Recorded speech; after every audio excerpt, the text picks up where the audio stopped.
बिस्मिल्लाहिर्रहमानिर्रहीम। आजकल फ़ीड की कीमतों में बहुत ज़्यादा इजाफ़ा हो गया।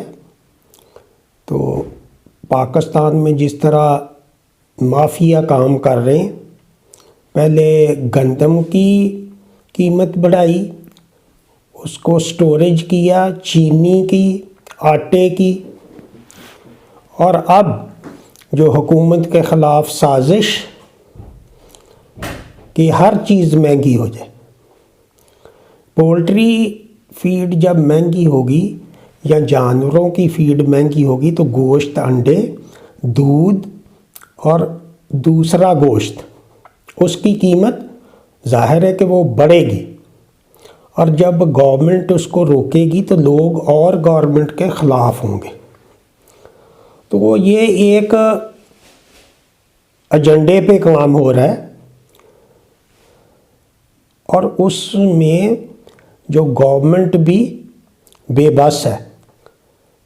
जिन लोगों ने 30-30 साल इस मुल्क में लूट मार की है और काबज़ रहे हैं, वसाइल पे काबज़ रहे हैं और गरीब का खून चूसा है, उन्होंने ना लाइव स्टॉक पे तरक्की की करने की कोई कोशिश की है, ना एग्रीकल्चर सेक्टर में। वो इसीलिए ताकि इनको अगर अकल आ गई तो हमें वोट कौन डालेगा। हाथ में गुर्बत है, पैसे की कीमत दिन ब दिन डिवैल्यूएशन हो रही है, बिजली महंगी हो रही है। वो सारी साबका हुकूमत की पॉलिसियों का नतीजा है। लेकिन अब उसका हल तो टाइम लगेगा। हम लाइव स्टॉक के बारे में बात करते हैं कि लाइव स्टॉक का 3 साल पहले यही टारगेट था कि हम अपने किसानों को, जो बेचारे इतनी मेहनत करते हैं और उनकी बचत ना होने के बराबर है। लाइव स्टॉक को किताबों में लिखा जाता है कि ये जनाब किसान की बहुत बड़ी आमदनी का ज़रिया है। वो सब झूठ बोलते हैं। यहाँ कोई, वो ठीक है, उसकी 30 रुपये रोज़ की दिहाड़ी आप लगा लें, 30 रुपये या 40 रुपये, उससे ज़्यादा नहीं बचता। इसी तरह एग्रीकल्चर में जब इनपुट्स, सीड अगर गवर्नमेंट दे दे, फ्री दे दे, अपना सीड जाके देहात में लोग चेंज कर लें एग्रीकल्चर डिपार्टमेंट के थ्रू, तो दुगनी यील्ड हो सकती है, पैदावार दुगनी हो सकती है सिर्फ सीड की तब्दीली से। तो सीड जो 30% सीड मरा होता है, छोटा होता है, उससे पौधा ही नहीं बनता। जब पौधे को बेशक आप खाद भी दे दें तो ज़्यादा रवायती तौर पे लोग अपने घर का ही सीड निकाल के डाल लेते हैं। अब बहुत कम लोग हैं, अवेयरनेस आ रही है, सीड कॉरपोरेशन के पास हो जाते हैं या प्राइवेट 8,000 रुपये की बोरी लेते हैं। तो सोर्सेस कम है, लोगों के पास खाने को कोई चीज़ नहीं, वो बेचारे किस तरह सीड महंगा लें, खाद बीज भी कर्ज़े पे लेते हैं लोग। तो मैं आम लोगों की बात कर रहा हूँ, बाकी तो 50% बड़े ज़मींदार हैं, वो तो कैश क्रॉप से अच्छी इनकम उनको होती है। गंदम का भी रेट जैसे है, फिर भी उसका अगर आप अच्छा सीड डालें और अच्छी खादें डालें तो इट इज़ प्रॉफिटेबल। ये नहीं है कि ये कोई नुकसान होता है। जहाँ 70,000 रुपये एकड़ है दीपालपुर और अकाड़े में ठेका, तो वो साफ ज़ाहिर है कि वो 70,000 निकाल के 1 लाख रुपये तक कमा रहे हैं। मक्की की 2 फसलें लेते हैं, आलू की लेते हैं, तो ये सारा एक टेक्निकल तरीका है और जिसमें प्राइवेट सेक्टर की कंट्रीब्यूशन है, गवर्नमेंट सेक्टर की ज़ीरो कंट्रीब्यूशन। वो सिर्फ ड्रामाबाजी और पेपरों में है।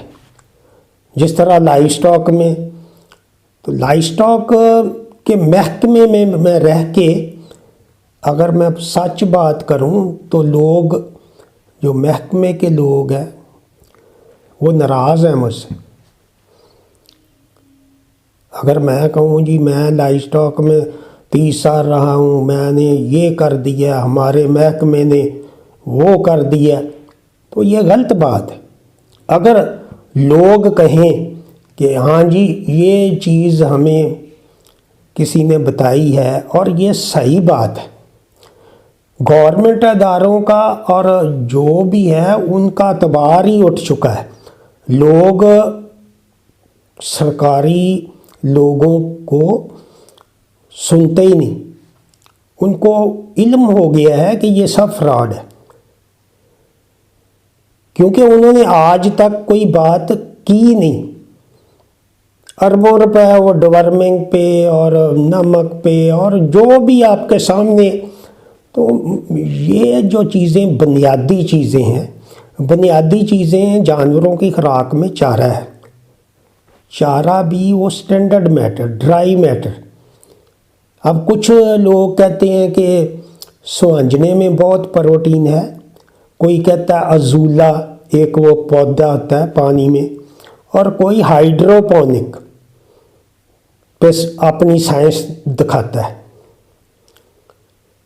उनको ये नहीं बताया जाता कि आप यूरिया ट्रीट कर लो, तूड़ी जो अपनी है, जितनी गंदम पैदा होती है मिलियन मीट्रिक टन, उतनी ही तूड़ी पैदा होती है। तो वो तूड़ी किधर जाती है? वो अब तो काफ़ी लोगों को पता चल गया है कि ये इसको हम ट्रीटमेंट करें, उसका तरीका भी होना चाहिए। अब पंप आ गए। तो हमारा जो ऑब्जेक्टिव था वो ये था कि हम आम फार्मर को फैसिलिटेट करें 3 साल पहले। उसके लिए रोड ग्रास, अल्फा वो सारा इसीलिए किया कि हमारा जो ड्राई मैटर है वो सस्ता हो। जब अल्फा और रोड ग्रास जिसकी 15 टन, उसकी 60 टन वो, और बाकी जो आप 5 टन लेती हैं जई या उसमें बरसीम डाल लेते हैं अप्रैल तक, तो वो बड़ा इकोनॉमिकल हो जाता है। जब आप सीपी, आप ड्राई मैटर को, अब जो पत्ते हैं सुहांजने के या अजूला है वो बड़ा उसका शोर मचा हुआ है नेट पे, और ये हाइड्रोपोनिक जो सिस्टम है वो करोड़ों रुपए में लगता है। ये नहीं कि वो ट्रे में रख के और गंदा मट अगा ले, तो वो कहते हैं 1 किलो से 7 किलो हो गया। तो 7 किलो हो गया तो उसमें ड्राई मैटर कितना है? 1 किलो गंदम जितने की है वो आप उसको वैसे भी दे देंगे तो उतनी एनर्जी आएगी। वो इस तरह करके, यहाँ वो हाई लेवल पे जो मिलियन रुपीस लगा के अच्छे सीड हाइब्रिड और टेक्नोलॉजी है, ज़मीन नहीं है जापान के पास, और बहुत सारे ऐसे मुल्क हैं जो बहुत ज़्यादा अमीर हैं और गवर्नमेंट उनको सब्सिडाइज करती है, पैसे देती है। अब हम उनकी नकल करने की बजाय अपने सोर्सेज पे जो हमारे पास है, अभी आज ही सऊदीया से मियाँ चन्नू से उन्होंने टोके पे साइलेज बनाया, जैसे मैंने बताया था यूट्यूब पे है, छलियाँ तोड़ ली, उन्होंने दूसरी दफ़ा बनाया है। तो हमारे जानवरों को जो 10-15 लीटर दूध देती हैं उनको कोई इतनी हाई प्रोटीन या उसमें कार्बोहाइड्रेट है, अदरवाइज़ तो उसकी CP7 है। छलियाँ तार भी लें तो उसका जो फाइबर है वो सेम है। तो उन्होंने पहले खुद बनाया और बहुत सारे लोग मेरे व्हाट्सएप पे मुझसे राब्ते में हैं, उनको गाइड भी करता हूँ, नमी का तनासब भी बताता हूँ कि अब ये ठीक है। एक दफ़ा पता लग गएगा तो 100 आदमी को वो आगे बताएगा। तो वो कहता है कि वो मियाँ चन्नू के दूर एक इलाके से है, अब वो सऊदीया में है, उसका मैं शेयर भी करूँगा नेट पे। तो अब काफ़ी लोग उसके आसपास के उन्होंने ये शुरू कर दिया, छलियाँ भी तोड़ दी हैं उन्होंने, बेहतरीन क्वालिटी का साइलेज बना के खिलाया और उसके रिज़ल्ट देख के अब दोबारा वो बना रहे हैं।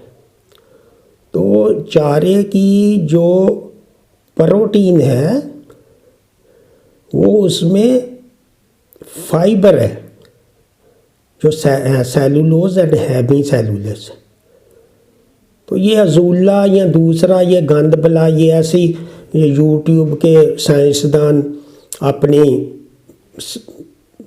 तजर्बाकारी दिखाते हैं और लोगों को पता नहीं होता कि ड्राई मैटर खुश्क मादे पे होता है या सब्ज़ पे होता है, और फिर वो तजर्बे करके तो उनको दवाएं देते हैं।